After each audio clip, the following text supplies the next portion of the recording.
आप ये कहते हैं कि नहीं बसपा खत्म होने वाली है, तो ऐसा है 2024 बाकी है। और मैं बता दूं कि जितना पूरा इंडिया का वोट है उससे ज़्यादा जो वोट बैंक है वो बहुजन समाज पार्टी के पास। मतलब के हैं यार दिलों के काले हैं, कि मतलब के हैं यार दिलों के काले हैं और मौका मिलते ही सब डसने वाले हैं, और किसमें कितना जहर हमको सब मालूम, सबसे ज़्यादा सांप हम ही ने पाले हैं।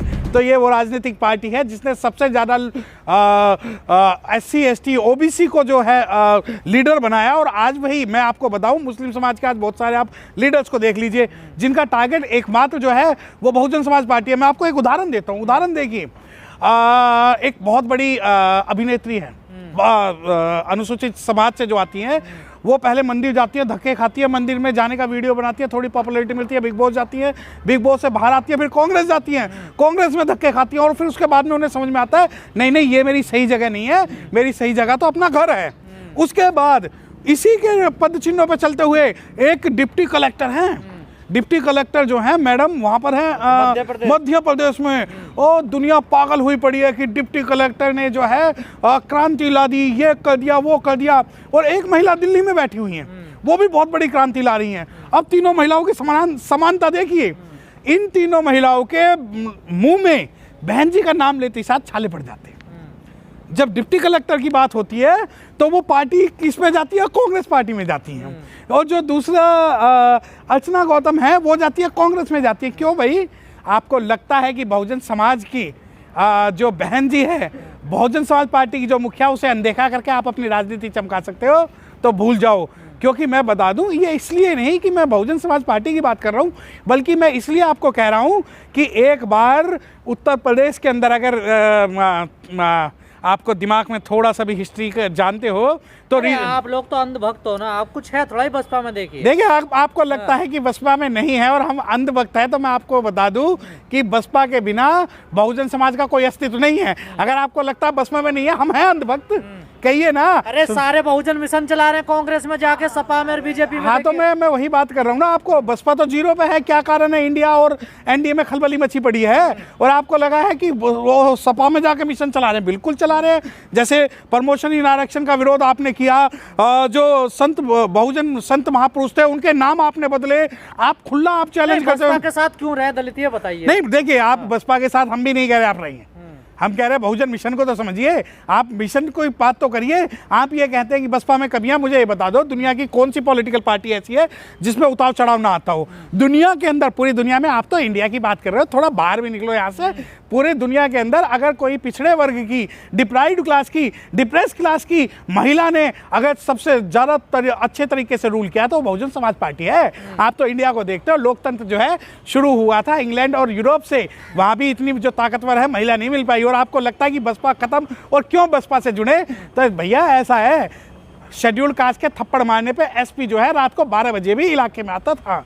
अगर बहन जी को रीता बहुगुणा जोशी गाली देती थी तो उसे उत्तर प्रदेश छोड़ के भागना पड़ता था।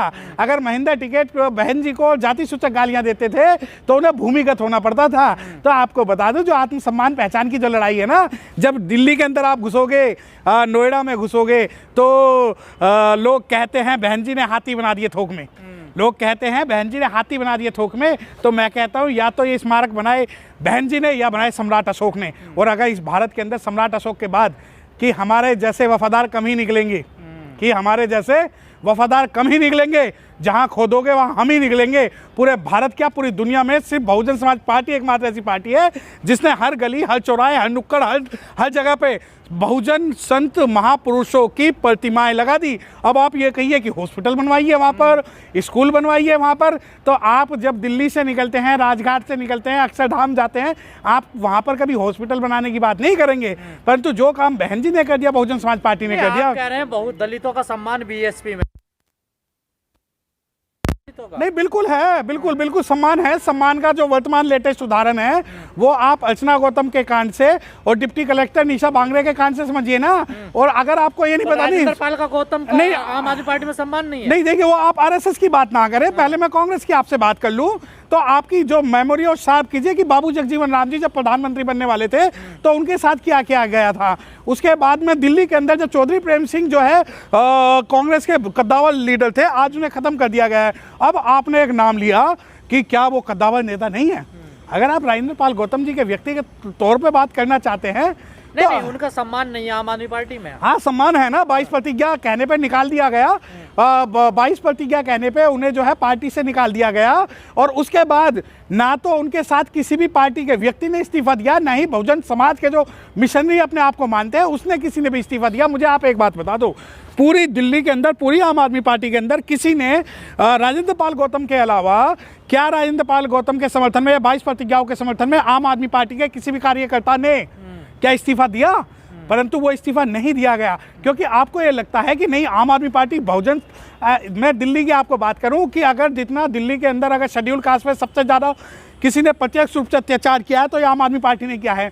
शेड्यूल कास्ट का स्पेशल कंपोनेंट प्लान का जो पैसा है, वो स्पेशल कंपोनेंट प्लान का पैसा इन्होंने फ्री बिजली फ्री पानी में लगा दिया।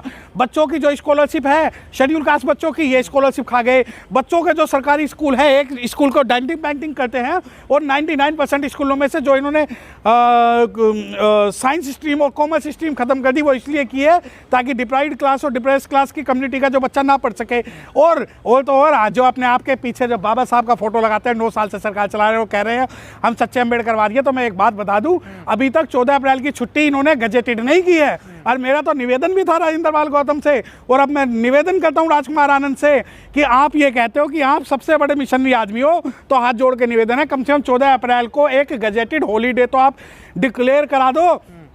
मैं बताऊं, अगर बसपा से आप तुलना करते हो ना, तो बसपा की तुलना इन जो छोटी मोटी ये पार्टियां, आपको लगता कांग्रेस जब से 1984 से बहुजन समाज पार्टी बनी है, तो बसपा की तुलना कौन कर रहा है? बसपा तो खत्म हो चुकी है, उसके दुकान में कुछ सामान बचा ही नहीं। आपके सपनों में तो शटर गिरा दो बसपा। आपके सपनों में बसपा ऐसे ही आती रहेगी जैसे साहब काशीराम आते थे, भगवान बुद्ध आते थे, पेरियार आते थे, फूले आते थे, साहू जी महाराज आते थे, काशीराम साहब आते थे, ऐसी सपनों में आएगी। और मैं बता दूं कि अगर आपको लगता है कि हमारा शटर गिरना है, तो मैं बता दूं कि राह के पत्थर को चकनाचूर होना चाहिए, कि राह के पत्थर को चकनाचूर होना चाहिए, वार हो भरपूर होना चाहिए। ये काफ़ी नहीं है कि वो हमसे माफ़ी मांग ले, ये काफ़ी नहीं है माफ़ी मांग ले, उसे हमारे सामने मजबूर होना चाहिए। अगर 2024 में बसपा की सरकार आ गई ना, तो देखना ये जितने भी बहुजन विरोधी हैं, अनुसूचित जाति विरोधी हैं, अनुसूचित जनजाति विरोधी हैं, ये सभी जो है बहुजन समाज पार्टी के साथ आएंगे। और सरकार में कैसा हो, गठबंधन में तो जा नहीं रहे आप, डर के हमारा ईडी के सीबीआई के। तो आपको लगता है कि ईडी और सीबीआई से हम डरते हैं, तो बंद कर लीजिए ना। आप ये कहते हैं कि गठबंधन में जाए, क्या कारण है कि इंडिया और एनडीए जो गठबंधन है, क्यों बसपा चिल्ला रहा है, क्यों बहन जी चिल्ला रहा है? जहां इंडिया कह रही है कि हम बी टीम है, वहीं एनडीए जो है वो अपने पास लाने को तैयार है। हमारी तो अहमियत आप वो भी कह रहे हैं थोड़ा उद्धार हो जाएगा बसपा का अगर हमारे साथ। अरे हमें ऐसे उद्धार की जरूरत नहीं है। अगर हम बिक के राजनीति करना चाहते हैं तो रामविलास पासवान का उदाहरण देख लीजिए। जब आप रामविलास पासवान के साथ क्या हुआ, दिल्ली का बंगला जिस प्रकार खाली कराया गया है ना, बसपा के 2 बंगले हैं, 12 रकाबगंज रोड और दूसरा बंगला है, वहां पर आप जाके देख लीजिए कि क्या पहचान और क्या अस्मिता होती है। आप ये कहते हैं कि नहीं बसपा खत्म होने वाली है, तो ऐसा है 2024 बाकी है। और मैं बता दूं कि जितना पूरा इंडिया का वोट है, उससे ज्यादा जो वोट बैंक है वो बहुजन समाज पार्टी के पास। कांग्रेस